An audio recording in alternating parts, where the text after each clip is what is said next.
My name is Yolanda Bell, and up until February 15th of 2017, I was the legally designated durable and health power of attorney for my severely disabled sister, Anastasia Adams.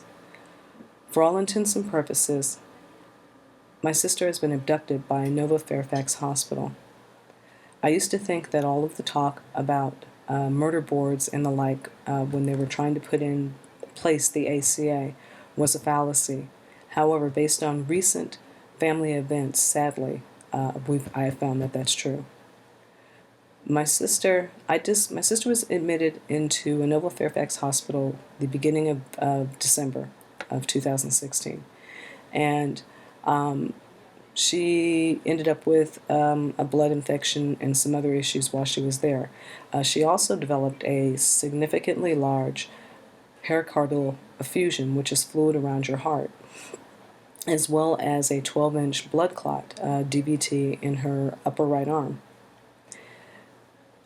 And a Nova's decision was to not treat it, to discharge her and send her home. Now, in 2005, my sister had suffered a brain injury, an anoxic brain injury due to an accidental overdose of Tylenol. Her doctors out in California had her on Vicodin and some other medications for a condition that she had, and they had her taking Tylenol on top of that for fevers. And Tylenol, it built up in her system and shut her liver down, and she went into multiple organ failure, etc. Cardiac arrest, respiratory arrest, cardiac arrest, which is why they have that warning label on Tylenol to not exceed a certain amount per day. At that time,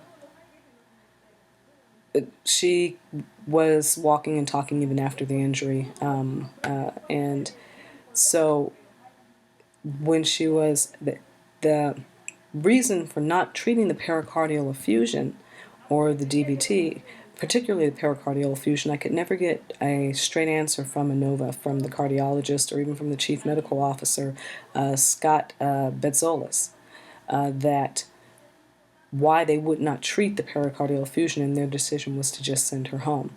And other than saying, well, we find her medically stable, there's no reason to treat it. Well, that doesn't mean, it is pushing on her heart, and she does now have damage to her heart that she did not have before, based upon her medical record. In her record, one of the doctors, I cannot pronounce his name, that stated that he did not feel she would want to live this way, meaning with the brain injury, he did not feel that she would want to live this way. And so, due to lack of any other explanation, there's no other choice no other reason to believe that that is not the reason why they did it. They wouldn't give me another reason why they would do it. So, and the record actually states this. So, because I disagreed with their discharge decision, and I have since I appealed it. It is in the third level of appeal, which is still pending. Nova Fairfax Hospital took me to court to take guardianship of my sister. Amazingly, a judge in the Fairfax County Circuit Court,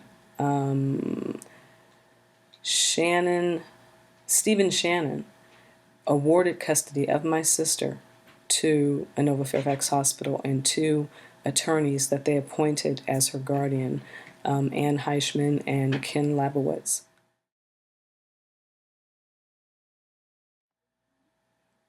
They are over-medicating my sister, and I don't understand why the guardians can't see this, but the guardians were MIA for at least 3 days. Everyone tried to reach them, everyone, and no one could reach her guardians. It's like they'd signed the papers to have her admitted, and then they just left and went out of town. So they were giving her, she receives daily a series of medications, most of which can have or do have a sedating effect, but it's supposed to be spaced out. And there's one that gives a paradoxical effect, the Ambien. And so she normally gets Neurontin 3 times a day, 200 milligrams, which is a total of 600, which can be sedating. There, she receives Klonopin for anxiety, anti-seizure, 1 milligram each, so that's 2 milligrams of that total per day. And she also takes 5 milligrams of Ambien for the paradoxical effect that it has on her, which would equate 10 milligrams a day. Well, all of these medications, the 600 milligrams of Neurontin, the 2 milligrams of Klonopin, the 10 milligrams of Ambien, were being given to my sister in an 8-hour period.